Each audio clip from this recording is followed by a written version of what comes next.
plaisir de nous retrouver. Deuxième partie avec le journaliste Gauthier Sey, DG de Netic News. On va nous atteler plus sur la journée mondiale de la liberté de la presse, le 3 mai. Nous allons également parler de la corporation. Pourquoi ne pas parler, revenir sur l'actualité politique qui reste dominée avec les manifestations. C'est vrai que l'Union sacrée a tenu sa manifestation, la sortie, mais également l'opposition avec les blocs de Lubumbashi pour les 13.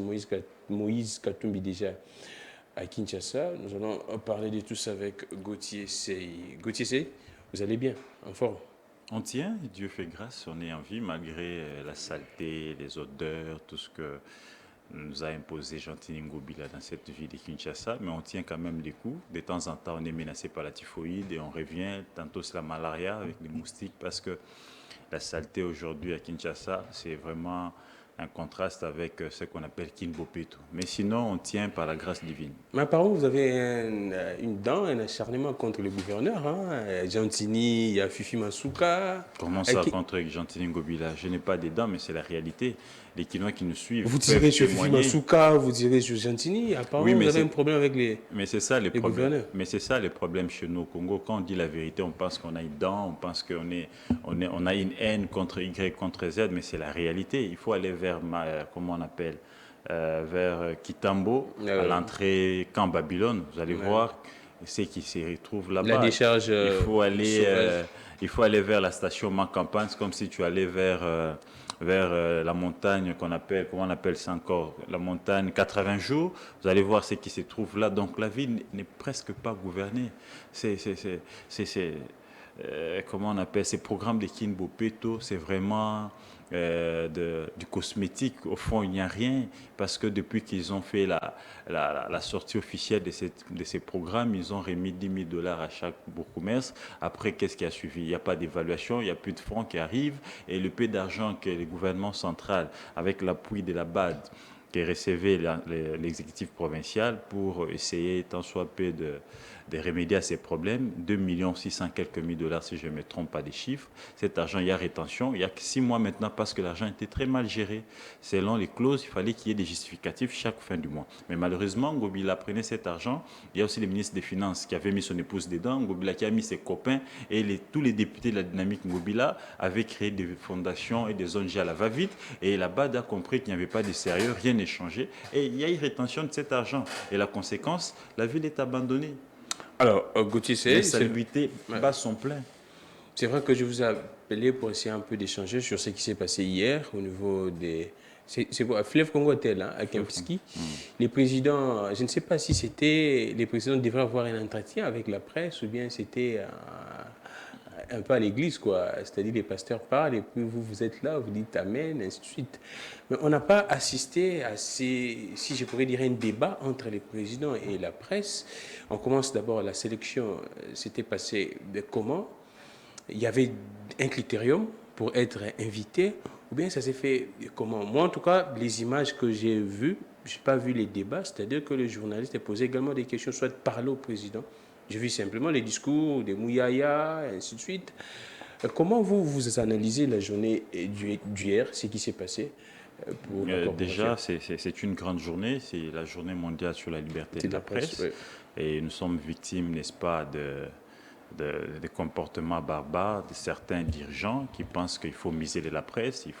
Et je pense que c'est une journée pour nous, pas seulement de se retrouver dans une salle, mais aussi une journée de méditation, une journée pour nous de réfléchir dans nos rédactions, voir comment il faut, n'est-ce pas, ici, essayer de remédier à ces problèmes parce qu'il y a une forte pesanteur sur les journalistes. Cela n'était pas évoqué hier. On a dit que ça va. J'en arrive. On ne sait pas travailler librement, tout simplement parce qu'il y a des politiques qui arrivent, qui font un peu, qui hissent des méthodes archaïques, des méthodes condamnées, n'est-ce pas, par la démocratie, pour essayer de faire taire certains journalistes. Mais comment ça s'est passé? Selon ceux qui étaient là, moi je n'étais pas convié, je n'étais pas là, parce que vous savez comment... C'est ça même la première des questions. Les invitations se sont savez comment on fait les tris là-bas avec Mouyaya. C'est d'abord un truc des copains-copines. Et c'est pareil avec son histoire, son émission qu'il présente à la RTNC, Briefing. Ce sont des anciens amis de CBS, ce sont des anciens amis de, c'est pas moi où, et puis certains amis de la justice. On se retrouve le soir où il n'y a que des hommes, il n'y a pas de femmes. Ce sont ces amis-là qui se retrouvent toujours, n'est-ce pas, dans de telles organisations. Et là, je n'entre pas. Ceux qui ont une perception contraire au régime sont un peu écartés. On pense qu'ils sont opposants. Alors qu'à la rédaction, on fait la même chose. On collecte, on traite et on diffuse. Et à la télé, quand nous passons, ce sont nos propres opinions qui n'engagent pas nos rédactions. Et quand on invite Gramic Legrand là-bas, on invite Vérité. On n'invite pas Gramic comme analyste sur le plateau de télé. Vous faites du petit journalisme, ainsi de suite. Vous n'avez pas encore des niveaux. Vous n'êtes pas des professionnels. Vous, des journalistes qui critiquent à tout moment, qui critiquez à tout moment des régimes, les pouvoirs. C'est ça la démocratie, à chacun son opinion. Ceux qui pensent que c'est du petit journalisme, ceux qui pensent qu'ils sont grands, mais à mon avis, je considère qu'il n'y a pas de grand, il n'y a pas de petit. Peut-être que par expérience et par l'âge, mais nous faisons tous le même travail. Il est important que chacun de nous puisse se choisir, n'est-ce pas, son créneau. Il n'est pas ici une obligation, c'est partout au monde. Il y a des journalistes de gauche, il y a des journalistes de droite, il y a des journalistes qui pensent qu'ils sont centristes et par rapport, n'est-ce pas, à la ligne éditoriale de chaque média. Donc venir ici traiter les uns ou les autres des petits, des grands, d'opposants ou des pouvoirs, je considère que c'est déplacer les débats. Il faut ici se mettre autour d'une table et réfléchir. Hier, quand ces mouvements ont commencé, quand les journalistes commençaient à prendre un peu plus de liberté pour s'attaquer, n'est-ce pas, pour critiquer, pour s'attaquer aux méthodes qu'on a condamnées sous Mobutu, les gens pensaient que c'était des trop.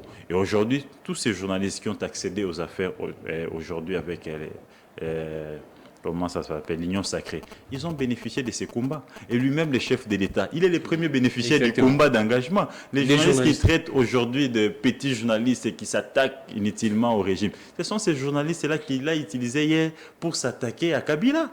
Ce sont ces journalistes-là qui étaient tout le temps invités, n'est-ce pas, à ces activités. Mais aujourd'hui, malheureusement, parce qu'ils pensent que rien n'a bougé dans les systèmes, dans la gestion du pays, et ils considèrent qu'ils sont petits, ils considèrent qu'ils sont opposants. Donc là, les critères, comment ça s'est fait? Là, il faut demander à Mouyaya et ses copains. Mais là, j'ai appris, selon ceux qui étaient là, qu'il y a eu 2 étapes. Il y a eu d'abord l'étape officielle, où il fallait faire des discours, tout ça. Après, ils se sont réunis en commission pour réfléchir sur certaines questions où il y avait débat. Ça, j'ai appris ça d'un ami qui était là. Les présidents étaient là? Non, là, les présidents étaient déjà partis. Il n'a pas assisté au débat, il n'a pas assisté, n'est-ce pas? De faire les débats comme ça avec les présidents, dire au président ce qui se passe, ce qui range les métiers. Gauthier.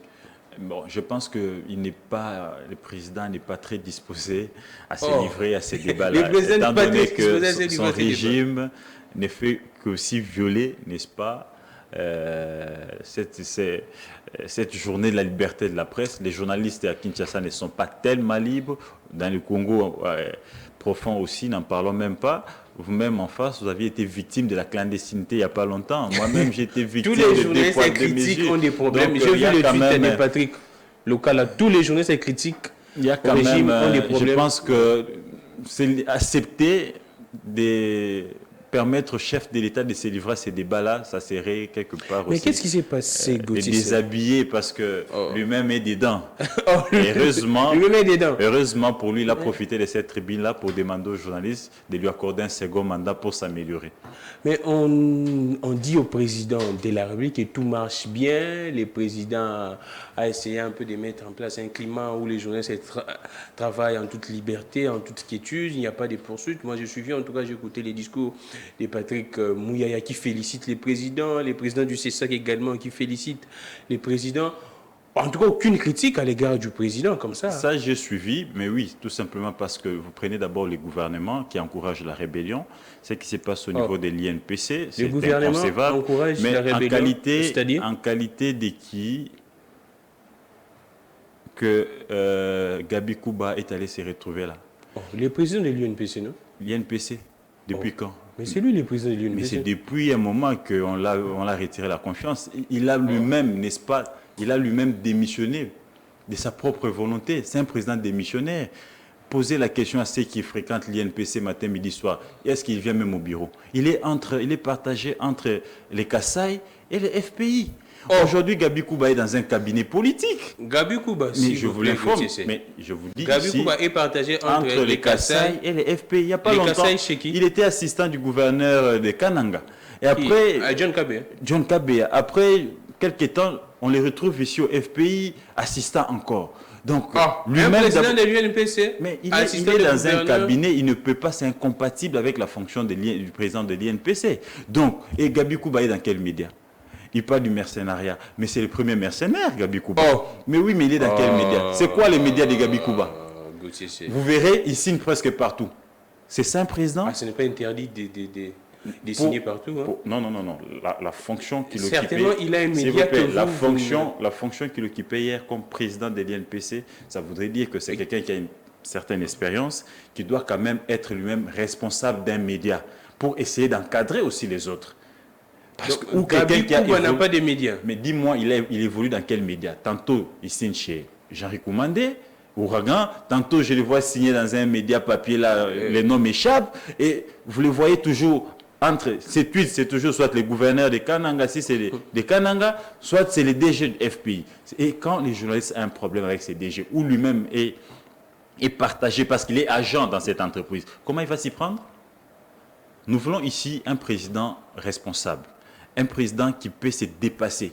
Et non un président qui est d'abord derrière des petits intérêts pour se construire lui-même. Et non un président qui pense que... Et non un président qui pense qu'il peut être... Il doit d'abord commencer par être membre d'un parti politique pour essayer, n'est-ce pas, de miseler la corporation. Non, la corporation ne peut pas être miselée. Il est membre d'un parti politique. Suivez mon regard. Donc on ne peut pas être membre d'un cabinet politique sans appartenir à un parti. Ça, c'est inconcevable. C'est les partis qui mandatent, n'est-ce pas, les membres du cabinet. Et partout. Et parce que ces gouverneurs-là sont membres d'un parti politique. Et allez-y, vérifiez, les gouverneurs est de quel parti?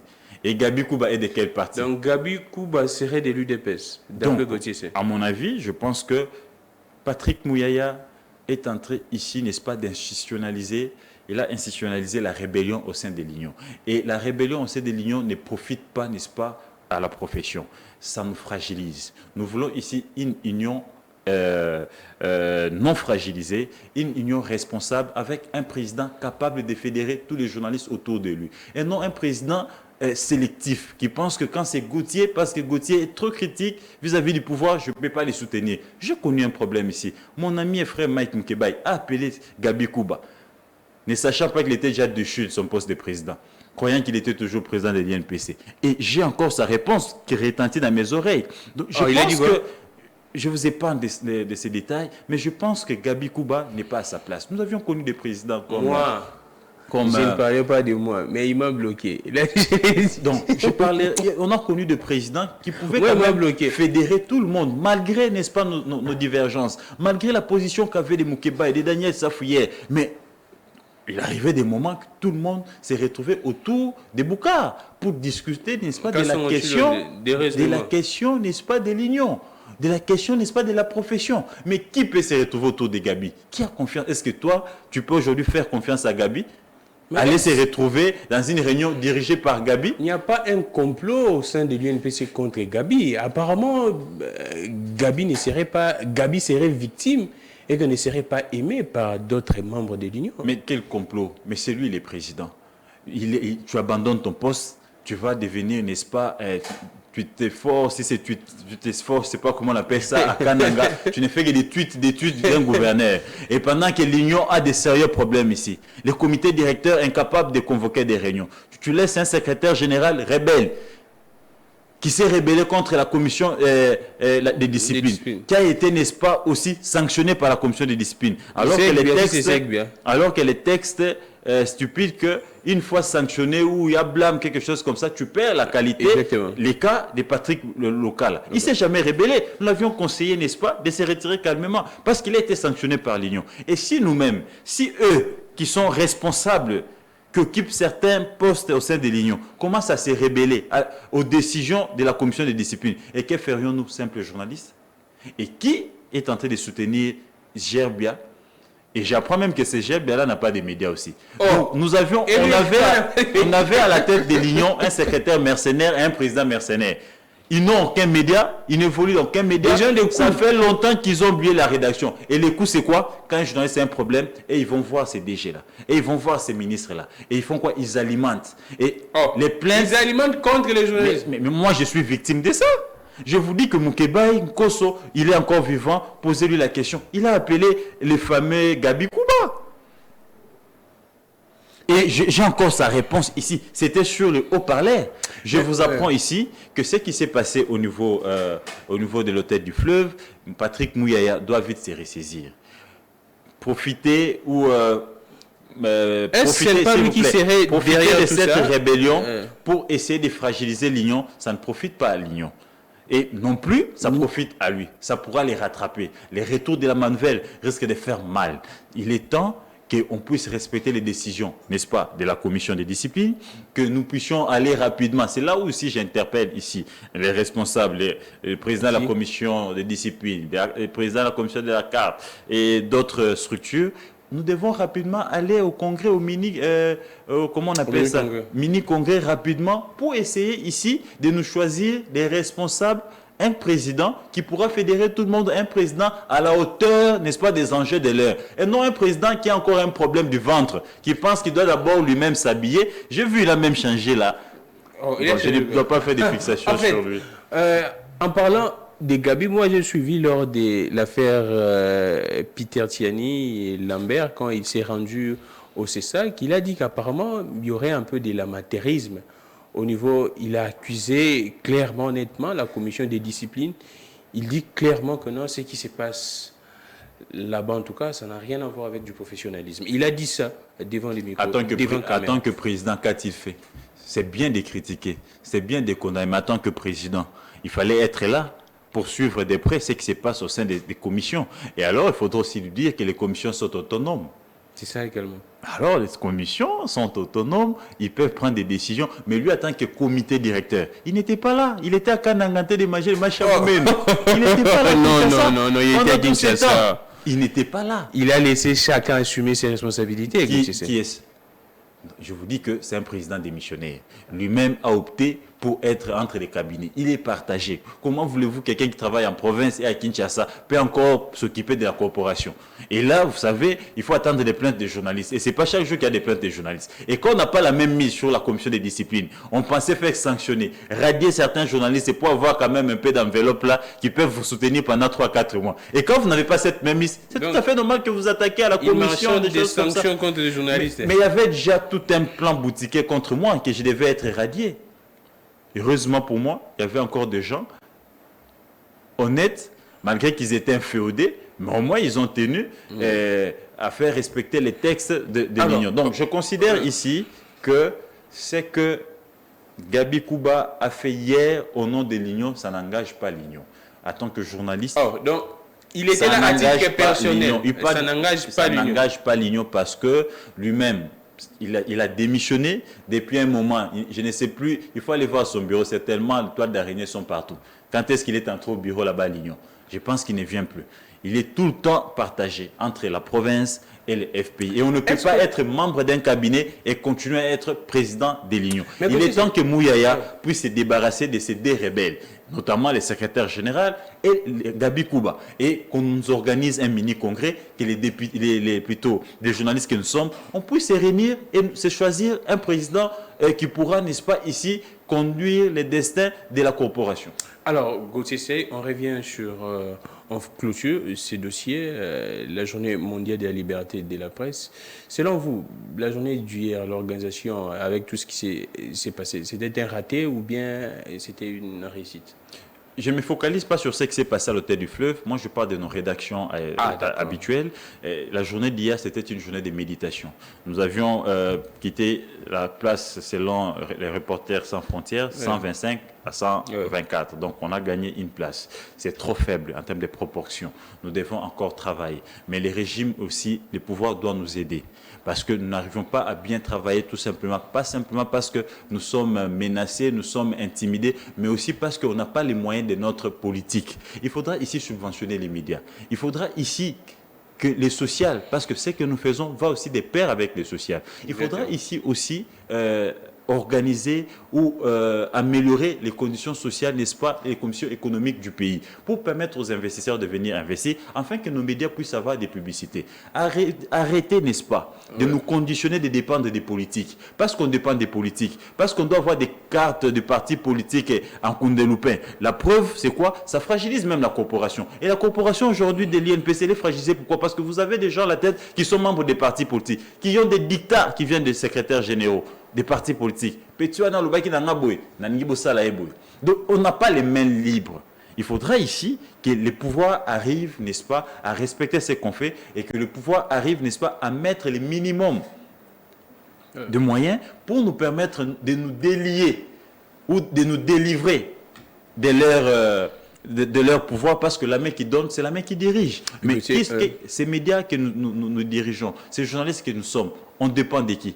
Des politiques et des opérateurs économiques. Et comment voudrez-vous que là où vous avez un abonnement, là où vous avez un partenariat, que vous puissiez dire réellement ce qui se passe là-dedans? De peur que vous puissiez perdre cet abonnement. D'un côté, il y a les loyers, de l'autre côté, il y a l'enfant qui doit aller à l'école, tu dois te nourrir. Les travailleurs, les amis, les travailleurs, les amis. Soit tu acceptes d'avoir ma santé, de demeurer pauvre parce que vous n'avez pas d'entrée. Donc, il y a du côté aussi des journalistes, faire aussi l'effort de rester objectif.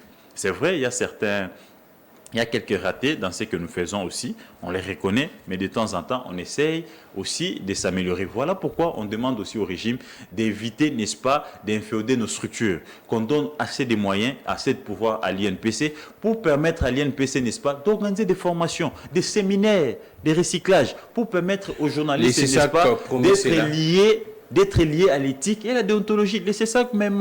Donc, nous voulons quand même ici avoir un régime ou un pouvoir qui organise quand même les minimums des conditions pour éviter, n'est-ce pas, que les journalistes puissent avoir des raisons. Il y a beaucoup de questions, c'est vrai, si je ne parlais pas, je pourrais oublier. Il y a des journalistes en prison actuellement. Les cas de Diego Kaïba, un confrère qui est emprisonné jusqu'à présent. En tout cas, on ne sait pas comment est-ce que ça se passe. Et qu'est-ce que vous pourrez dire concernant les cas de Diego, parce que nous célébrons également la journée mondiale de la liberté de la presse. Il y a également les propos d'Antonio Guterres qui interdit aux politiciens de faire arrêter des journalistes. Et il a vraiment haussé les tons d'un ton ferme. Il a dit hier dans son allocution les cas de Diego et d'autres journalistes à l'intérieur du pays, même dans des zones à risque comme à l'Est. Je suis d'accord avec Diego personnellement, qui est à ces moments en prison, et d'autres que je ne connais pas, sur toute l'étendue de la République, qui sont à ces moments aussi dans les mêmes conditions que Diego. Je suis d'accord avec eux, c'est ça le combat. Mais aussi ici, j'ai entendu le chef de l'État parler de la dépénalisation partielle. Pourquoi la dépénalisation partielle? Il faut dépénaliser, n'est-ce pas, ici les délits de presse, donner assez de pouvoir à l'INPC et aussi ça, de réguler, n'est-ce pas, nos médias et les professionnels des médias que nous sommes. Il faut ici permettre les journalistes de se sentir dans des conditions de confort, n'est-ce pas, vont mieux travailler. Et il ne faudra pas ici qu'on soit sous des pressions, n'est-ce pas, alors que nous n'avions pas seulement nous n'avions pas seulement besoin d'avoir des documents en dur ou c'est pas moi quoi pour donner une information. Les journalistes ont beaucoup de sources. Exactement. Pour livrer une information. Ça aussi, ça doit être compris comme tel. Donc, envoyer un journaliste en prison, tout simplement parce qu'il a dénoncé, tout simplement parce qu'il a critiqué, je considère que c'est une faiblesse du régime et ça ne profite pas non plus au régime.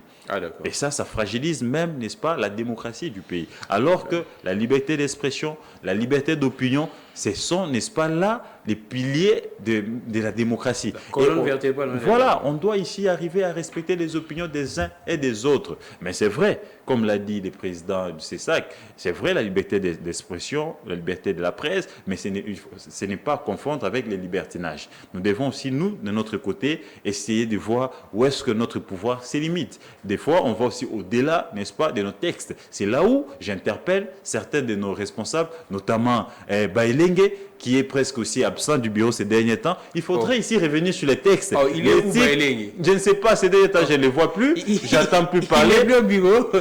Et lui, il ne sait plus voir qu'il y a des invitations. Alors qu'il ne doit pas attendre qu'il y ait des invitations. Il doit nous chercher, quand il sent qu'il y a des papiers qui ne cadre pas avec l'éthique et la déontologie. Essayez de revenir sur ça. Et c'est ça aussi la responsabilité de nos aînés qui ont aussi presque démissionné et tous. Il faut suivre ce que font les jeunes et de temps en temps revenir sur les textes pour essayer, n'est-ce pas, de faire asseoir les textes dans nos rédactions et dans la façon de faire de tout journaliste pour éviter de tomber dans la diffamation, dans des imputations, de peur que vous puissiez voir Baileng devant votre porte. Mais dans la nouvelle loi de Patrick Mouyaya, il dit clairement que les droits de réponse vaut réparation.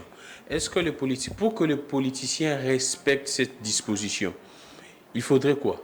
Il faut commencer par dépénaliser des presse. Ah, d'accord. À ce moment-là, ils seront, n'est-ce pas, devant un fait accompli. Ah, d'accord.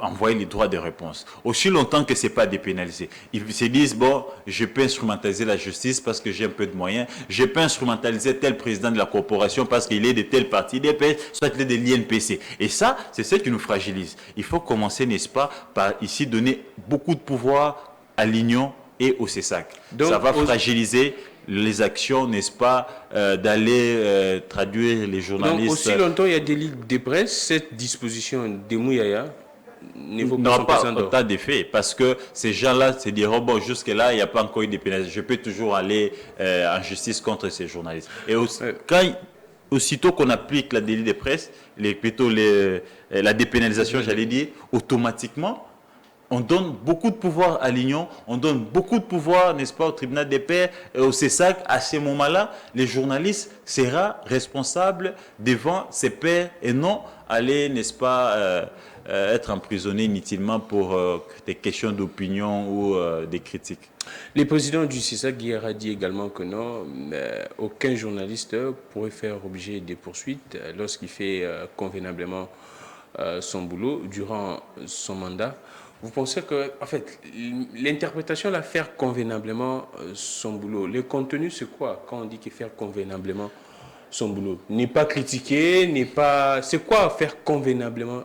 Être protocolaire? Déjà, les législateurs, quand ils ont créé l'INPC, et dans l'INPC, ils ont créé une commission qu'on appelle la commission des disciplines, ils savaient déjà qu'en tant qu'humain, on peut toujours faillir. Ouais. Il peut y avoir excès, il peut y avoir débordement de langage. Et pour éviter que les journalistes soient sous pression, on peut m'arrêter, on peut m'envoyer en prison. C'est comme ça que les législateurs avaient déjà prévu l'Union. C'est pour cela qu'il y a la commission des disciplines. Donc, convenablement ou pas, on est humain, on est faillible. Oh, convenablement ou pas? On est faillible, mon cher ami, on est humain, on sait pas, on peut se réveiller des mauvais côtés et on tombe dans les délits, on tombe, je ne sais pas moi dans quoi. Et à ce moment-là, il ne faut pas donner beaucoup de pouvoir. Il faut ici les droits de réponse pour savoir réparation, exactement, comme l'a dit le ministre. Si vous sentez que ça ne tient pas, allez-y voir Baileng, il vient donc déposer l'invitation. Et pense que mettre un journaliste en prison, c'est l'affaiblir ou les réduire au cercle. C'est faux. C'est une victoire pour un politicien. C'est faux. D'ailleurs, ça révolte. Je peux vous en citer 2-3 qui sont allés en prison, qui sont encore devenus très radicales. Ouais. Alors que quand vous l'envoyez devant les tribunaux des pairs et qu'il est sanctionné, moi j'ai été sanctionné 3 mois et j'ai senti la peine de ne pas passer dans des débats. J'ai senti la peine de ne pas me retrouver à ma rédaction. J'étais allé me déambuler là-bas à Lubumbashi. De temps en temps, j'appelais Baileng. Donc,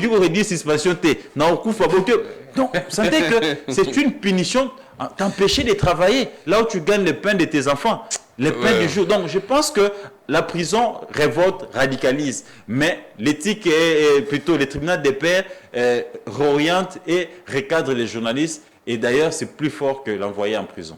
Ah, d'accord, c'est bon. Et surtout que la prison, pour nous, les journalistes et les politiques, ça a toujours été un baptême. Après la prison, tu as la notoriété, soit... Donc, je pense qu'il faut éviter d'envoyer les gens en prison. Ouais. Il faut ici renforcer les pouvoirs de l'Union, du CESAC. Là, d'ailleurs, ça fait très mal. Imaginez-vous qu'on vous ferme cette chaîne pendant 1 semaine. Et vous ne produisez pas. Vous voyez le manque à gagner. Donc je pense que là, ça fait encore très mal. Au lieu de les envoyer en prison, les radicaliser inutilement, ça ne sert à rien.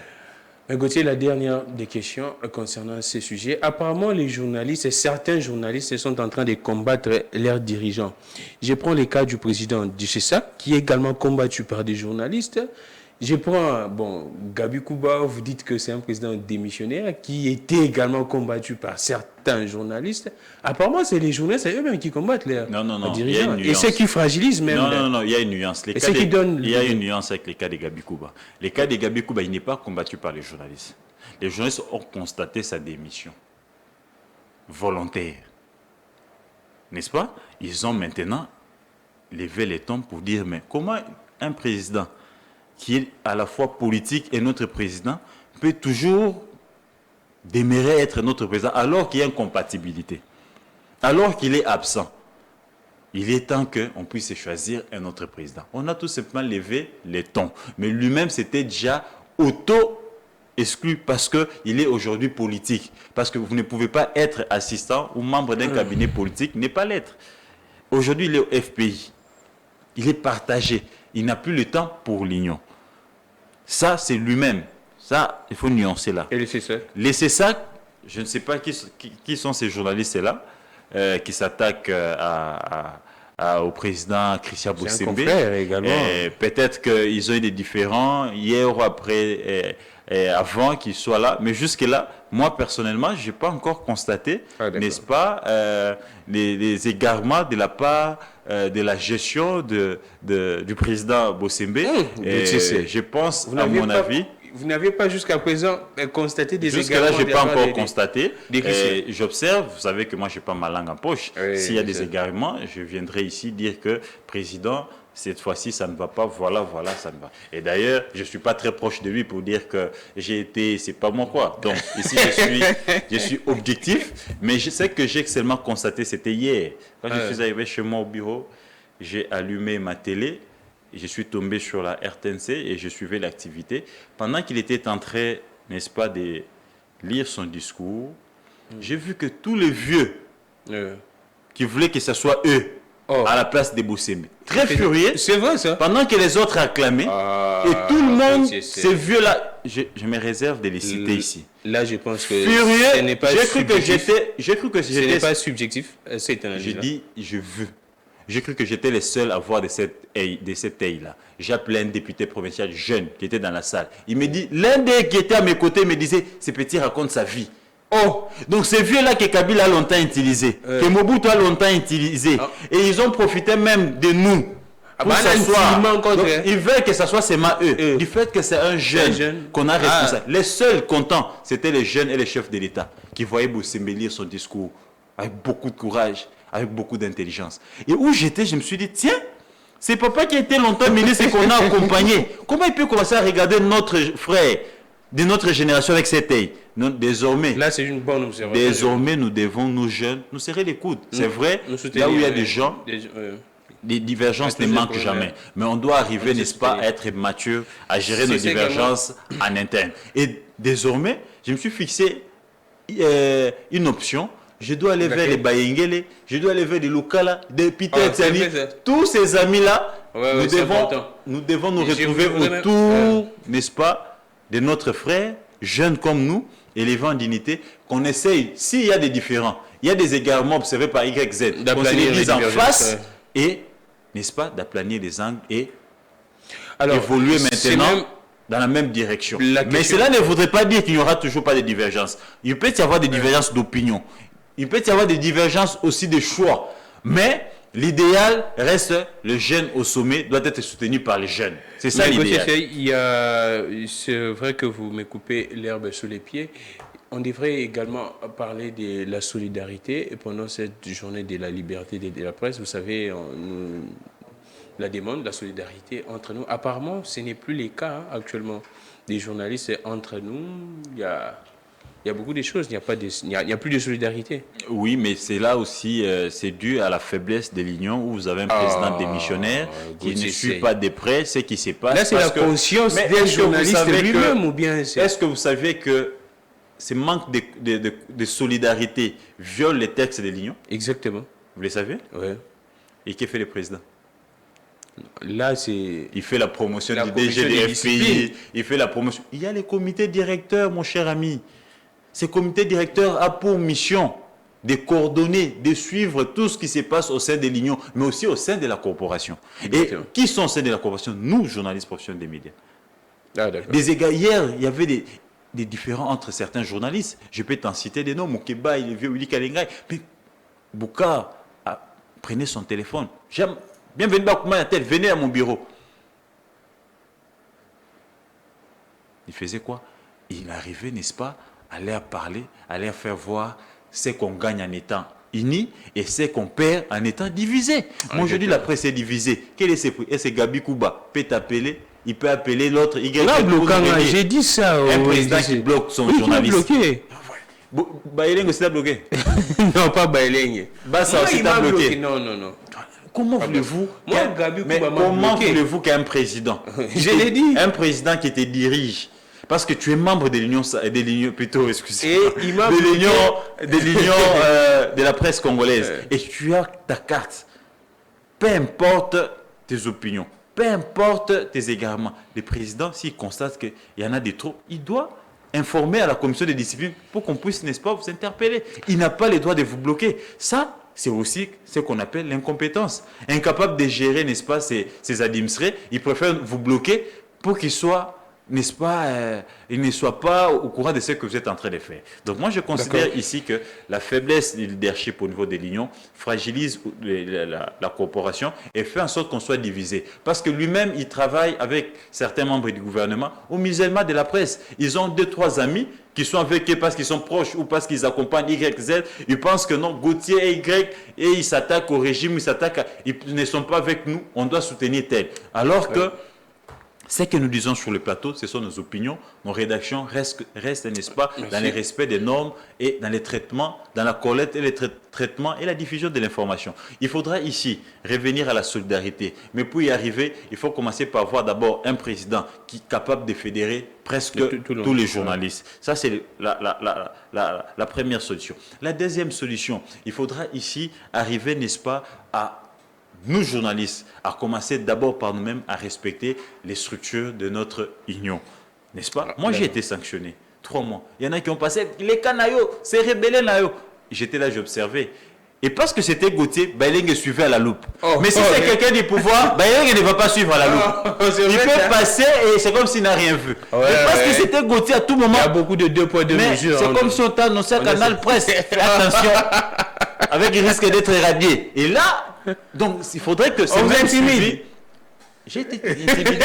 Et Baïleng, c'est le secrétaire, n'est-ce pas, de la commission des disciplines. Et ce suivi doit se faire pour tout journaliste. Et nous devons être conscients et qu'une fois sanctionné par la corporation, ce n'est pas pour nous tuer, ce n'est pas pour nous museler, mais c'est tout simplement pour essayer, n'est-ce pas, de nous, peut-être aussi, c'est une façon d'être épargné à la prison. Alors, Gauthier, on prend un jeu politique pour finir, mais moi j'ai dit ceci à Gabi Kouba. Vous m'avez bloqué pour privilégier votre rapprochement avec les ministres Patrick Mouya. Là, je l'ai dit. Mais moi également, actuellement, j'entretiens des bons rapports avec les ministres. Mais non, tout ce qui va appuyer. Je ne sais pas. Non, mais écoutez. Moi, il m'a bloqué pour ça. C'est parce qu'à l'époque, j'étais très critique à l'égard du ministre, et ainsi de suite. Manque de solidarité. Un président qui va bloquer son administré. Il m'a dit, bon, et puis il m'a bloqué. Mais moi, j'ai dit. Il t'a appelé encore pour t'intimider. Et il m'a appelé pour ça. Mais il faut saisir. Et après, il m'a bloqué. Il faut saisir la commission de discipline. Non, moi, je suis. Mais est-ce qu'il est encore journaliste? Je ne pense pas. Il est maintenant politique. Je ne pense pas. Ça ne sert à rien de saisir la commission de discipline. Exactement. Il est maintenant politique parce qu'il est membre du cabinet. On prend un jeu politique. Gauthier Sey, on vous reconnaît un très bon analyste. Moïse Katumbi arrive à Kinshasa hier, la nuit pratiquement. Pourquoi d'abord arriver la nuit? Est-ce qu'il craignait quelque chose? Et en tout cas, c'est vrai que ses proches étaient au courant, mais l'opinion était surprise. Et comment est-ce que vous voyez pourquoi arriver tard et puis sa présence ici pourrait changer quoi? Pourrait bouger quoi? Tard, la nuit, la journée, bon, pour moi, ça ne fait pas un problème. Il est libre de voyager quand il veut. C'est un Congolais comme tout autre Congolais. Il peut se déplacer pour tous les coins du pays quand il veut, parce que c'est d'abord un Congolais. Des deux, pourquoi il n'a pas mobilisé? Pourquoi il est venu?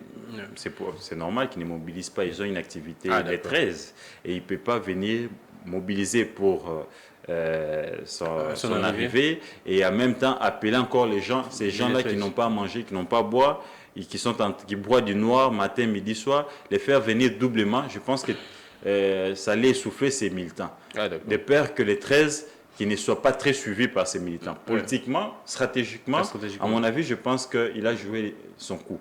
Et financièrement aussi, ça vous évite certaines dépenses. Financièrement, c'est enrichissime, non? Au-delà de tout ce qu'on peut avoir, on fait toujours l'économie.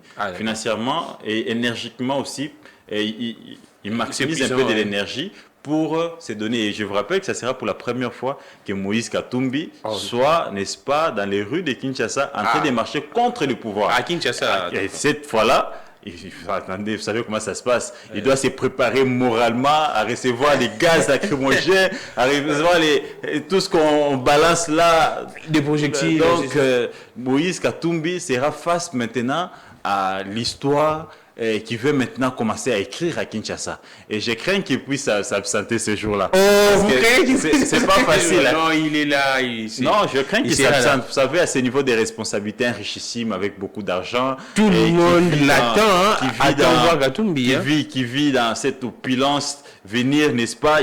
Attendez. Non, il est toujours très proche de la population. Vous êtes d'abord étouffé par la population et la chaleur, et entre-temps des gaz lacrymogènes. Bon, un peu, il faut qu'on lui dise Moukeba est habitué, un peu de bleu blanc, de margarine, ça soit toujours sa présence, prêt. Parce qu'à ce moment, ça peut arriver. Sa présence pourrait changer quoi? C'est vrai qu'on apprendrait qu'il est là pour un bon moment, un long séjour. En tout cas, on ne sait pas 6 mois jusqu'aux élections, on ne sait pas jusqu'à la campagne, on ne sait pas. Mais politiquement, à part la marche, là, on saute d'abord la marche. Sa présence pourrait bouger quoi? Sa présence, d'abord, c'est une forte pression sur les régimes. C'est vrai, en place. Moïse Katumbi à Kinshasa. Et Kinshasa, c'est là où il y a toutes les ambassades. À Kinshasa, c'est là où il y a presque toutes les institutions. Et vous savez, c'est quelqu'un qui a un grand carnet d'adresses et il ne va pas s'asseoir et croiser les bras. Et s'il arrive déjà à faire déplacer certains diplomates de Kinshasa vers Lubumbashi, et maintenant qu'il est à Kinshasa, donc c'est-à-dire que certainement il sera reçu par tous ces diplomates, essayer de faire comprendre ce qui ne va pas et ce qu'il pense pour le Congo selon sa compréhension et sa vision. Ça, sur le plan politique, c'est une pression. C'est une pression. Oui, donc il faudra ici, les régimes sera derrière pour suivre ces mouvements. Qu'est-ce qu'il fait? Au sérieux sa présence? Je vous dis, c'est pas le moindre. C'est un grand leader. Il a l'ancrage national et venir s'installer ici à Kinshasa, ce qu'il n'a jamais fait depuis la Kabylie. Il venait pour 1 semaine, maximum 2 semaines, il rentrait. Et il a 1 mois, 2 mois à Kinshasa. Ça voudrait dire que, et ne pas oublier que son rapprochement avec l'Église catholique. Donc il y aura un grand travail de fond, de terrain et des fourmis qui risquent de se faire et qui risquent aussi de bouger les lignes les jours à venir. Ah, d'accord, Gauthier. Mais est-ce que, bon, je ne sais pas, je vis également la publication de la Cinco qui alertait l'opinion, de dire que l'opinion doit se réveiller, il est temps.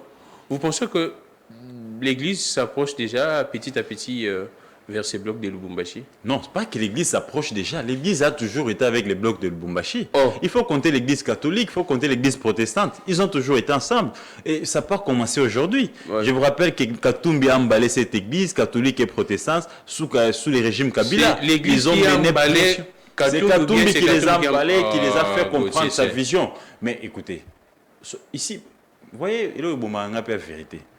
Comment un individu comme Katumbi peut emballer les deux églises, catholiques et protestantes? C'est d'abord un catholique. Vous devez les reconnaître ainsi. C'est d'abord un catholique et c'est parmi les meilleurs donneurs de l'église catholique. Donc il est proche des évêques, il est proche des fidèles catholiques. Donc M. Katumbi et les évêques, ils sont conscients, n'est-ce pas, du chaos entretenu par les régimes en place. Donc ce qui se passe hier, c'était Étienne Tshisekedi, avec l'Église catholique toujours.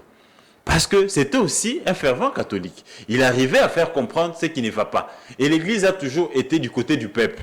Parce que c'est l'Église catholique, s'il vous plaît, c'est l'Église catholique qui est presque sur 90% de l'étendue de la vie démocratique du Congo.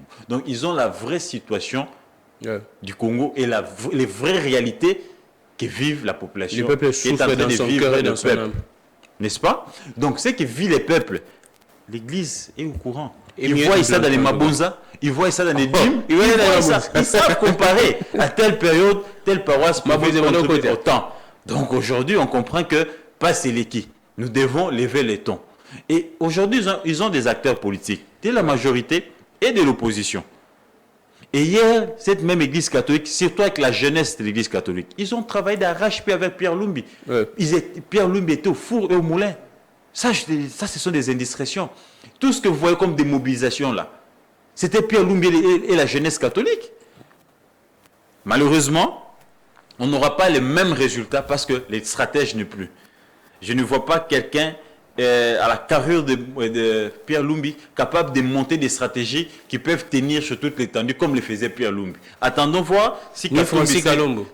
Pas un gobe ça débat. Oh. Mais c'est un acteur politique, non?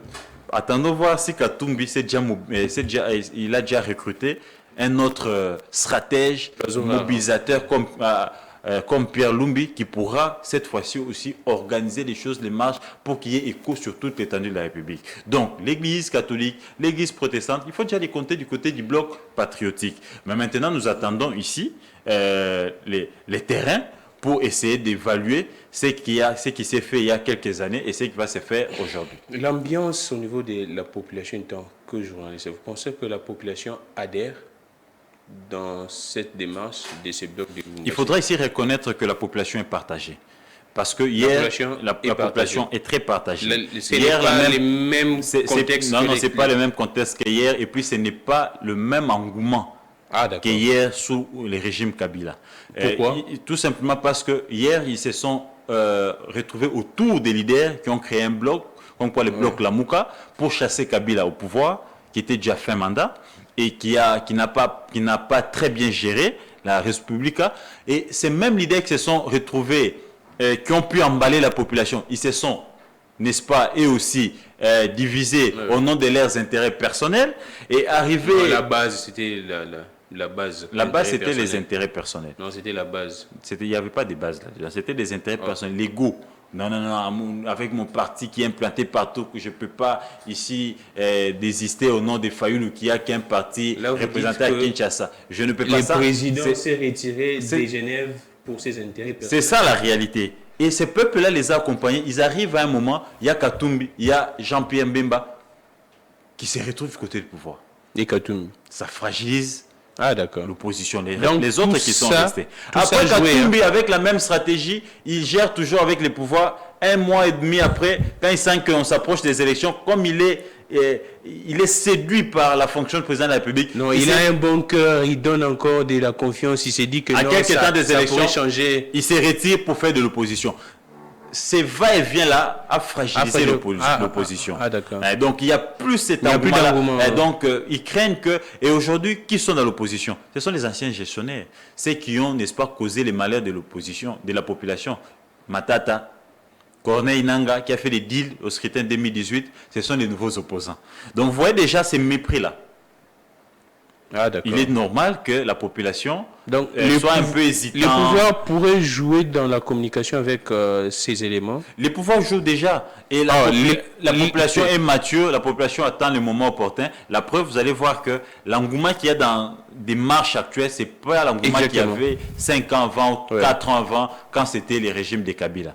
Donc là, il y avait au moins la constance avec Etienne Tshisekedi. Et Etienne Tshisekedi avait quand même cette carrure-là, en fait, de fédérer et ceux qui ont géré et ceux qui n'ont pas géré autour de lui et les faire accepter dans l'opinion, en fait. Presque blanchir. Mais ce qui n'est pas le cas aujourd'hui. Martin Fayoulou essaye un peu de faire le poids, mais il n'est pas encore... Il n'a pas la carrure encore. La carrure d'Etienne Tshisekedi pour blanchir certains gestionnaires qui ont failli dans leur mission. Là, j'aime quand je suis en face d'un journaliste. Vous sentez l'objectivité. Ça sera difficile de faire marcher les Congolais sur toute l'étendue de la République. Peut-être Kinshasa et Lubumbashi, 2-3 grandes villes, mais la proportion sera un peu affaiblie. On revient, Gauthier Sey. Selon vous, les leaders actuels dans l'opposition, c'est qui? Les premiers leaders que la population peut écouter actuellement dans l'opposition, dans la configuration actuelle. Sans parti pris, c'est Martin Fayoulou. Sans parti pris, Sans c'est parti Fayoulou. pris. La preuve, vous allez constater que tout le monde va vers lui actuellement. Oh. Tout celui qui a Non, géré... Lubumbashi, c'est Fayoulou qui était allé vers... C'est ce qu'on dit. Mais oui, il y a eu un rapprochement d'abord. C'est Fayoulou, Moïse qui s'est d'abord rapproché des Fayoulou avant qu'ils acceptent de se déplacer pour le Lubumbashi. Donc il y a d'abord un rapprochement avec Fayoulou. Parce qu'aujourd'hui, il incarne l'aile dure de l'opposition, l'aile radicale. C'est Martin Fayoulou. Au moins, il n'y a pas eu de va-et-vient avec lui. Il est resté constant dans son combat, mais il est affaibli parce qu'il n'a pas un parti implanté presque partout. Ah, donc la faiblesse... Le parti l'affaiblit aussi. C'est le nom de Fayoulou qui est plus parti du fait qu'il a été porté par des grosses pointures. Bon, je ne les dirai pas ainsi, mais c'est comment je peux les appeler. Bon, d'autres leaders l'ont porté à une certaine période. Voilà, ça portait le nom de Fayoulou très haut. Mais ils sont partis. Malheureusement, il n'a pas suivi avec l'implantation de son parti, comme le fait Mozito. Ah, si je vous comprends bien, actuellement, la population, l'opinion écoute facilement Fayoulou que les autres leaders. C'est-à-dire, je vais reprendre pour que je sois bien compris. L'opinion, sur le plan général, écoute Fayoulou. Mais malheureusement, ils ne savent pas suivre de près la politique des Fayoulou parce qu'il n'a pas de base partout. C'est les partis qui font asseoir des bases. Là, c'est un peu très compliqué. Je ne sais pas si vous me comprenez. L'opinion écoute Fayoulou. L'opinion écoute Fayoulou. L'opinion ne sait pas suivre la politique de Fayoulou parce qu'il n'est pas... Il n'est pas représenté partout. Alors que la politique est suivie au sein de partis politiques. Vous avez des partis implantés avec des bases solides qui prêchent votre évangile presque chaque semaine. Ça fait asseoir l'idéologie du parti et l'idéologie du leader. Mais malheureusement, les leaders est écouté quand c'est lui qui est sur les ondes, quand il descend sur le terrain. Mais après qu'il soit parti, il n'y a pas une suite de l'idéologie du leader parce qu'il y a un vide. Le parti est absent. Et quel est ce leader qui pourrait essayer un peu de faire ce travail, ou soit, on appelle ça quoi, je pourrais dire quoi, qui pourrait un peu dépallier ces côtés défauts de Fayoulou? C'est-à-dire que l'opinion actuellement n'est pas à mesure de suivre la politique de Fayoulou car son parti n'est pas très implanté. Alors qui pourrait pallier à ça parmi ces leaders? Il y a Mozito qui est en train de venir, qui implante les partis presque partout. Mais qui n'est pas dans ces blocs. Qui n'est pas dans ces blocs, oui, mais lui aussi qui a un problème, il doit asseoir son nom, il doit asseoir son idéologie. Mais c'est déjà bon de commencer par implanter les partis, c'est déjà un message, les gens vont adhérer et petit à petit, il va asseoir aussi un leadership sur le plan national. Ça, c'est une très bonne chose. Dans les blocs Dans les blocs, c'est Moïse. Moïse qui a un grand parti, il a racheté des petits partis qui étaient déjà représentés presque partout. Aujourd'hui, les partis sont presque implantés, mais malheureusement, il n'y a pas d'idéologie qui suit. Dans Ensemble, il n'y a pas de réunion. Dans Ensemble, oui, j'ai des amis qui sont... Il n'y a pas d'idéologie, il n'y a pas de réunion. J'ai des amis qui sont responsables de certaines fédérations, ils ne se réunissent pas. Ils font l'air chaud, ils se regroupent un matin autour de Francis Kalombo, ils communiquent, point barre. Mais il n'y a pas de réunion, il n'y a pas d'école, voilà, d'école du parti qui suit pour faire asseoir, parce que lui-même, le président national ou l'autorité morale d'Ensemble, c'est un président presque indécis. Il ne sait pas se décider. La preuve verrait que c'est le seul parti où vous avez des gens qui font des navettes entre le pouvoir et l'opposition. Et le président est incapable de sanctionner. Et c'est le seul président qui a peur de perdre ses alliés. Le seul président qui est Moïse Katumbi, de temps en temps, il a toujours été menacé, ou il vit du chantage de ses alliés. Il y en a qui lui font du chantage. Je quitte les partis. Et lui va un peu là. Non, pardon, n'est pas. Non, il n'y a pas. Dans les congrès, il n'y a pas. Comment ils ont appelé ça?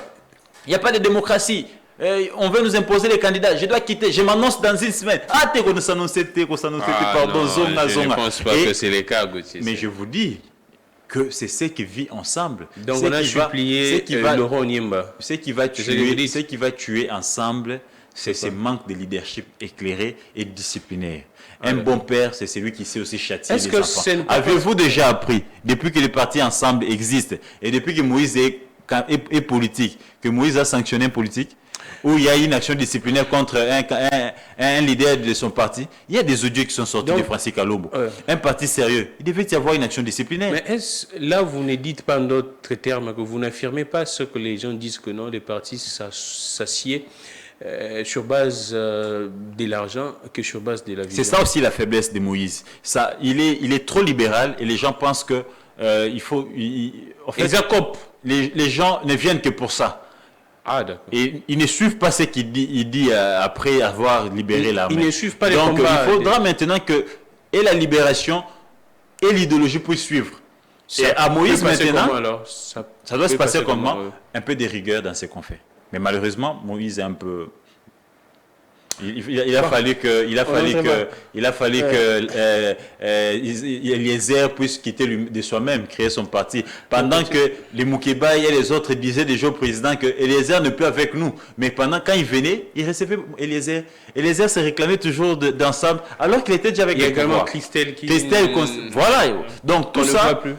je vous dis ici que c'est le seul parti qui ne sanctionne pas, qui n'exclut pas, qui ne révoque pas. Mais Gauthier, est-ce qu'on peut parler du sérieux actuellement dans l'opposition?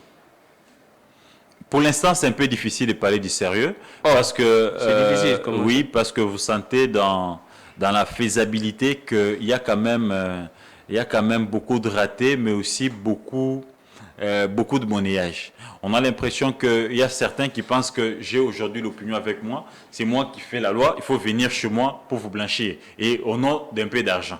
Il y en a qui pensent que moi j'ai l'argent, je peux t'en donner pour faire asseoir aussi ta notoriété. Et tout ça, c'est autour de l'argent. Il faudrait que ça soit comme c'était dans le passé, quand c'était Gizenga dans l'opposition, quand c'était Tshisekedi, c'était d'abord les idées. L'argent d'ailleurs, l'argent venait en dernière position. N'est-ce pas? Ce sont des militants qui cotisaient à l'époque. À l'époque, c'était des militants qui cotisaient et les pouvoirs revenaient aux militants. Oui. Mais ici, vous avez des bailleurs de fonds. Ce sont eux qui dictent la loi. Également, il y a une question. On ne sent pas dans cette opposition même la présence des mouvements citoyens, à l'époque des Kabila, qui accompagnaient l'opposition. Actuellement, on ne sent pas ces jeunes-là qui étaient en tout cas très engagés. C'est là où je vous disais tantôt que la population est partagée, y compris ces mouvements citoyens. Il y en a qui sont aujourd'hui du côté du pouvoir, il y en a qui sont aujourd'hui du côté de l'opposition. Il y en a qui sont aujourd'hui dessus du comportement de certains leaders, notamment Moïse Katumbi, qui avait retrouvé les pouvoirs de Tshisekedi et qui pensait qu'il devait être l'aile radicale. Et ces mouvements citoyens, certains monnaient les actions, ils étaient habitués à avoir les billets verts pour mener des actions. Et aujourd'hui, l'opposition des Fayoulou, c'est presque une opposition qui n'a pas assez de moyens. Donc maintenant, il y a une diversité dans le mouvement.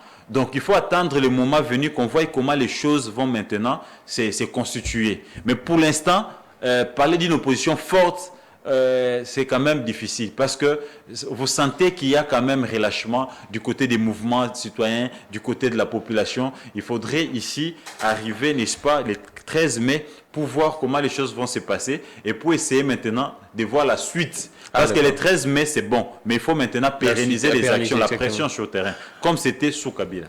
Mais Gauthier, est-ce que c'est vrai, paix à son âme, est-ce qu'un monsieur comme Syndicat Dokolo manque dans cette opposition? Oui aussi, c'était un grand stratège et c'était un grand... Il fédérait également des mouvements citoyens. Hein. C'était un grand diplomate qui était dans beaucoup de lobbies et qui savait aussi porter la voix, n'est-ce pas, du Congolais dans certains lobbies pour essayer, n'est-ce pas, de trouver de l'équilibre. Ça manque aussi, sa stratégie. Et il était très proche des mouvements citoyens. Exactement. Il essayait un peu de mettre ses moyens pour soutenir ces combats nobles qu'aujourd'hui on monnaie par certains. Et certains sont aujourd'hui du côté du pouvoir, ils sont éparpillés et il n'y a plus de leadership au sein de ces mouvements. Ça aussi, ça fragilise. Donc, des gens comme des syndicats Dokolo, c'était des gens très importants dans la marche, n'est-ce pas, de l'opposition congolaise ou de la gestion de la République. Gauthier, est-ce que l'opposition a droit à l'erreur dans cette marche du 13? Si ça ratait, quelles seraient les conséquences? Ici, l'opposition n'a pas droit à l'erreur parce qu'il faut montrer à la face du monde que le peuple, n'est-ce pas, est avec eux et que le peuple réellement est en train de ils souffrir. doivent mettre tous les moyens possible pour réussir cette marche et ça doit se faire minimum sur 40% de l'étendue de la République. Et si c'est seulement Kinshasa et Lubumbashi, ça sera du raté. Donc il est temps qu'ils mettent toutes les stratégies sur place et je crois à Martin Fayoulou qui a été longtemps avec Etienne Tshisekedi. Ils savent comment s'y prendre pour en arriver là et Moïse a rejoint l'équipe. On va voir qu'ils mettent tous les moyens possibles sur le plan stratégique, sur le plan financier, mais aussi sur le plan politique, parce qu'il faut ici mener une action et attirer l'attention des décideurs du monde pour faire comprendre qu'ici au Congo, on tue à l'Est. Ici au Congo, il y a presque un chaos qui s'organise pour les scrutins de 2023. Ici au Congo, il y a presque tout ce qu'ils sont en train de démontrer là. Et si ça a échoué, chers amis, ça sera un boulevard pour les pouvoirs de briguer un second mandat. Mais Gauthier, est-ce qu'on pourrait assister à un débordement C13, c'est-à-dire que comme on voyait avec Étienne Tshisekedi à l'époque, même de la dynamique de l'opposition, un débordement qui occasionnait, c'est vrai que des dérapages, on fustige, on condamne, mais c'est ça également qui fait les marches au niveau de l'opposition à l'époque. On ne souhaite pas qu'il y ait des débordements qui vont occasionner des casses par-ci par-là. Nous sommes d'abord une apparemment l'opposition se nourrissait de ça à l'époque. Une économie faible, oui, mais ça n'a pas profité au développement du pays. Ah, d'accord. Aujourd'hui, nous sommes victimes de ces casses-là. Il y a de ces usines, il y a de ces entreprises, il y a de ces boutiques, n'est-ce pas, qui tenaient quand même l'économie, qui ont été cassées, qui ont été pillées. Et aujourd'hui, nous sommes victimes de ces actes-là. Nous ne souhaitons pas cela. C'est ce qui faisait trembler nous en appelons à une opposition républicaine. C'était différent. Hier, vous avez l'opposition radicale qui n'a jamais géré. Aujourd'hui, vous avez l'opposition qui a été aux affaires. N'est-ce pas? Donc c'est difficile quand même. Parmi eux, il y a des anciens mandataires, des anciens ministres, des anciens qui ont parmi ces biens-là qui peuvent casser. Et aussi, ils sont patrons de certains biens. Donc eux-mêmes vont veiller, n'est-ce pas, à ce qu'il n'y ait pas des casses, des pères qui soient victimes eux-mêmes. Donc il y a une différence. Hier, des gens qui n'ont jamais géré, des gens qu'on a imposé la misère, qu'on a imposé la pauvreté, qui étaient révoltés de voir des immeubles pousser, de voir des boutiques, des entreprises pousser avec l'argent, n'est-ce pas, trésor public. Et ça révoltait quand même. Mais malheureusement, nous avions maintenant ici des bénéficiaires, n'est-ce pas, de ces détournements, de la corruption, des bénéficiaires, n'est-ce pas, de ces bradages, n'est-ce pas, de nos fonds, qui ont eu à construire par-ci, par-là, et qui auront peur. Et voilà pourquoi vous verrez, beaucoup d'entre eux, ils orientent toujours la marche vers Selimbao, Ngaba. Ils ne veulent pas la ville, ils ne veulent pas de ses côtés. Ils ont peur. Mais je voudrais quand même, ici, beaucoup de gens disent que Ndeko Gauthier ne fait que critiquer, s'attaquer, mais quand c'est bien, il ne parle pas. Je voudrais ici féliciter un membre du gouvernement. Qui? Le ministre Molendo Sakombi, le ministre des Affaires, il a fêté son anniversaire, je pense, avant-hier ou hier. Ah, c'était son anniversaire? Oui. Je ne savais pas. Je pense avant-hier ou hier. Joyeux anniversaire, Excellence. Mais je suis très, très ici touché et content de ce qui se passe aujourd'hui dans l'administration des affaires foncières. Tout est numérisé aujourd'hui. Ah oui, fini les procès, fini, n'est-ce pas, ici, des conflits autour de maisons où j'avais versé mon argent, j'avais fait. Tout est numérisé, ça c'est déjà bon. Et de deux, cette loi qui vient révolutionner les secteurs des affaires foncières, qu'on appelle la loi Molendo Sakombi, qui il y a plus de 50 ans, la loi n'a jamais été révisée. Cette loi vient ici résoudre ces problèmes d'immobilier et des biens. Tout ça est résolu par cette loi. C'est une loi qui vient, n'est-ce pas, ici, maximiser les recettes dans ces secteurs, des recettes qui partaient dans des poches des individus, des recettes qui partaient, et tout est bancarisé. Aujourd'hui, il faut aller payer son argent à la banque. Fini les histoires d'aller donner de l'argent aux gens de cadastre, aux gens... Nasser Nzete, parce qu'il y a un observateur, comment on les appelle encore, les gens qui travaillent au cadastre, comment on les appelle? Je vois. Conservateurs, des titres immobiliers. Des titres immobiliers. Aujourd'hui, tout est bancarisé. C'est ça la franchise. Nous voulons que dans chaque secteur, que chaque ministre essaie un peu de se débarrasser des pratiques archaïques, que l'argent soit aujourd'hui versé à la banque avec des traces. Mais Gauthier, et coup de chapeau à ces dignes fils des pays. Les secteurs est calme. Il y a évolution, il y a modernité, on a tout modernisé, il y a numérisation et il y a la loi qui sera bientôt promulguée et coup de chapeau. Et je pense que si chaque ministre essaie de révolutionner son secteur comme ça sera, n'est-ce pas, le début du développement d'un pays. L'actualité est tellement abondante, c'est vrai qu'on épilogue rapidement sur 3 ou 2 actualités comme ça. L'audit du fichier électoral, c'est vrai que l'OIF aurait essayé un peu de bouder de manière intelligente. Vous, comment vous analysez? C'est vrai que j'ai suivi Monseigneur Chollet qui dit clairement, là c'est la technicité, on ne doit pas essayer un peu d'évoquer la souveraineté. C'est vrai qu'il propose également que si on pourrait trouver une alternative. Mais vous, comment est-ce que vous voyez ça? L'audit du fichier électoral par l'OIF, vous êtes pour? Ici, je m'en félicite personnellement parce que j'étais dans ces combats. Je n'étais pas d'accord que l'OIF vienne auditer notre fichier, autant donné que l'OIF est dirigé par une Rwandaise, ancienne ministre de Paul Kagame, et les intentions de Paul Là, Kagame... c'est subjectif, non, Gauthier? Ça n'a rien à voir. Les positions, elle est très proche de Paul Kagame, ça je vous l'ai dit déjà.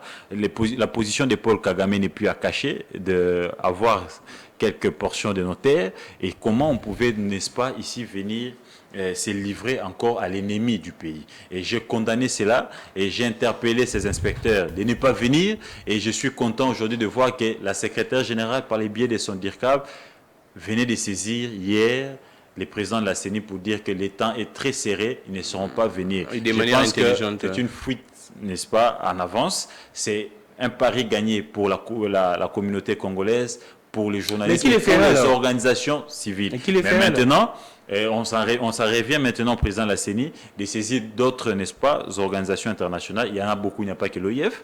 Mais ça poserait les mêmes problèmes du temps, non? Non, là c'est une fuite en avance. Ils ont compris qu'il y avait une forte pression. C'était qu'ils ont trouvé des prétextes pour se débarrasser de nous proprement. Mais déjà, ils savaient que ce n'était pas possible parce qu'il y avait une forte pression en interne. L'opinion n'était pas d'accord. Les mouvements de société, les mouvements de société civile n'étaient pas d'accord. Les journalistes. Donc, au moins pour une fois, nous nous sommes mis d'accord comme un seul homme pour barrer la route, n'est-ce pas, à la pensée machiavélique et orientée de Paul Kagame par le biais de sa secrétaire et son ancien ministre.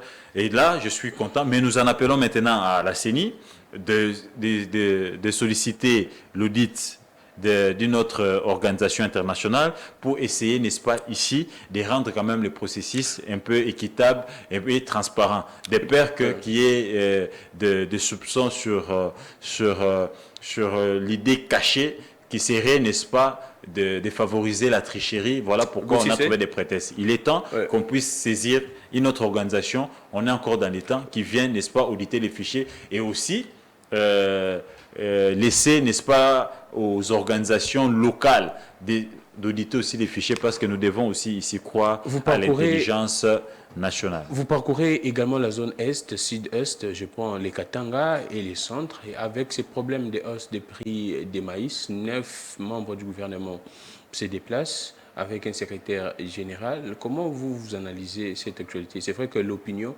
en tout cas, la majorité contre. Un manque à gagner pour la République. 9 membres du gouvernement à un secrétaire général. 9 membres, ça vous fait par membre, s'il y a 5 membres de l'équipe, ça vous fait combien de personnes qui se sont déplacées aux frais de l'État? Un manque à gagner. Alors qu'il y a un problème à résoudre, vous dépensez encore autant d'argent. Et ils vont où pour résoudre le problème? Ils vont là où il y a un problème. Et ils ne sont pas informés, c'est grave. Le gouvernement congolais n'est pas informé que depuis, n'est-ce pas, l'année passée, le gouvernement zambien avait pris une décision de ne plus vendre leur maïs, n'est-ce pas, à l'extérieur du pays. Parce que les réserves qu'ils ont, les réserves là ne suffisent plus, n'est-ce pas, à nourrir la population zambienne sur toute l'étendue zambienne. Et là, c'est un théâtre. C'est un théâtre, n'est-ce pas? Et ils se sont rendus là-bas, ils se sont rendus compte que ce n'est pas les gouvernements qui produisent les maïs. Là, ils subventionnent, n'est-ce pas, les agriculteurs, les artisanaux. Ce sont ces artisanaux-là qui sont sur le terrain. Et là, au lieu qu'eux comprennent ça avant... Namibie bis.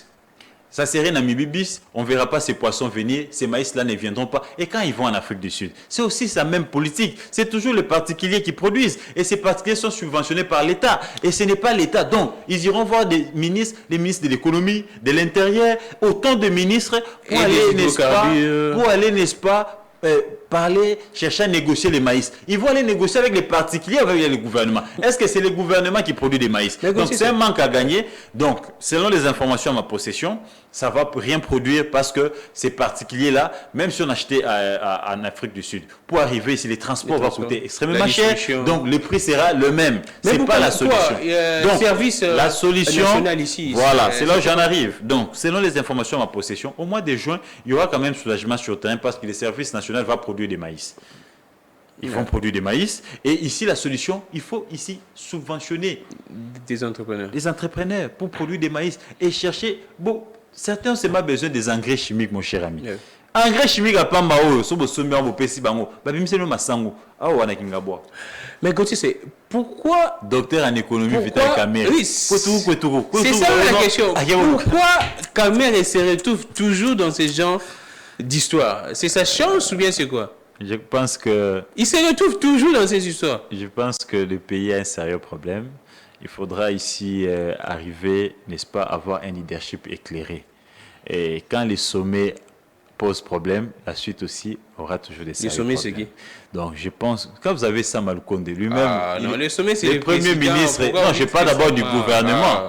Mais qui applique l'action, n'est-ce pas, du gouvernement à la loupe? Mais c'est le Premier ministre avec les membres du gouvernement. Devant la population. Oui, c'est le président, mais le Premier ministre joue un rôle important. On suppose qu'il devait être informé que Namibie a été Zambie a été Kasuma Sangu na Libandate et que besoin de décision du gouvernement Zambie ma Sangu na bango ko bimate pour ba réserve na bango moko ko kabangote. Il pouvait pas envoyer 9 ministres là-bas inutilement.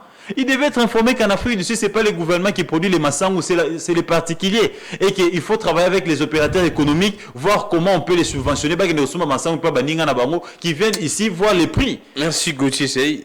Un manque à gagner autant d'argent comme ça. Au lieu de résoudre un problème, on pose un autre problème. On a fini, Gauthier, c'est vrai. Il y a une rumeur qui circulerait. Vital Kamer et Ebimba toucheraient au-delà de $100 000 le mois. Je ne confirme pas, je n'infirme rien. Mais je ne sais pas si vous avez des informations. Déjà, l'opinion devra savoir que Mbemba et Vital Kamer ont été consultés par le chef de l'État comme Premier ministre. Et ils ne se sont pas mis d'accord pour qu'il soit nommé, l'un d'eux soit nommé Premier ministre. Ça risque de créer des frustrations. Ils ont trouvé l'option de maintenir Sama comme Premier ministre, qui sera presque étiquette, et eux deux, ils sont vice-ministres, mais ils ont tous les avantages des Premiers ministres. C'est ça la réalité. Mais je t'informe, je te donne la vérité. Des premiers ministres. D'abord, ils ont été consultés comme Premier ministre. Et comme il fallait nommer un d'eux et qu'ils ne se sont pas mis d'accord pour éviter des frustrations, on a fait deux de vice-premiers ministres. Mais ils sont gérés comme des premiers ministres. La preuve, je te donne des indiscrétions. Les premiers conseils des ministres, ou le conseil des ministres avant, prenaient plus de 2 heures, toute une journée. Ils arrivent, ils ont institué que le conseil des ministres ne peut pas aller au-delà de 2 heures. Là, c'est Jean-Pierre et... Mais ils ont proposé ça au premier conseil des ministres. Le premier conseil des ministres, qui présentait les ministres? C'était Vital Kamer. Quand ils ont fini le conseil des ministres, qui sont allés avec les chefs de l'État? C'était Bemba et Vital Kamer qui sont allés avec les chefs de l'État, sans même rester avec certains ministres, en train d'attendre comme tout le monde. Donc les avantages... Ce sont des super VPM. Je vous dis que ce sont des super VPM. Et voilà, vous constaterez que quand il s'agit de grandes questions, ils sont consultés en premier avant même Sam Al-Konde. Ça, je te donne l'information. Vous êtes journaliste, allez-y vérifier. Merci beaucoup, Hervé. Vous prenez cette partie, vous gardez ça pour moi. J'ai recevé pour vous Gauthier Sey, DG de Netic News. On a parlé de la corporation, mais également de l'actualité politique, les enjeux. On se retrouve prochainement. Relais YouTube, Peter Tiani, RDC. On a été assisté par plusieurs personnes dont j'étais les noms même. Je pense prochainement, on recevra également, s'ils vont nous accorder les membres de l'UNPC, question de parler vraiment qu'est-ce qui se passe au niveau de l'UNPC. Tantôt c'est Gabi Kouba ou non. Moi, si je parle de Gabi, il va dire que non, c'est parce qu'à Blokanga. Moi, je ne parle pas de lui. Moi, je suis même pour Gabi Kouba. Merci à Belgodor. Mais il faudrait aussi aborder cette question. les présidents de la commission de discipline qui aujourd'hui les vend d'unité ministre, il fera la remise et reprise quand avec son successeur au niveau de la commission. Oui, il veut aussi faire les Gabi Kouba. Merci beaucoup. Il veut être partagé entre l'INPC et les ministères. Merci beaucoup. Notre vieux Kabou. Que je salue aussi en passant. Via lobby qui est facture proforma, il y a stade de mentir, il y a bien noté. Il y a le coup de fake news. Donc, prenez ça comme ça. Je suis Camille Clément, que le Dieu de toutes les inspirations continue de nous inspirer et de vous inspirer également. Au revoir.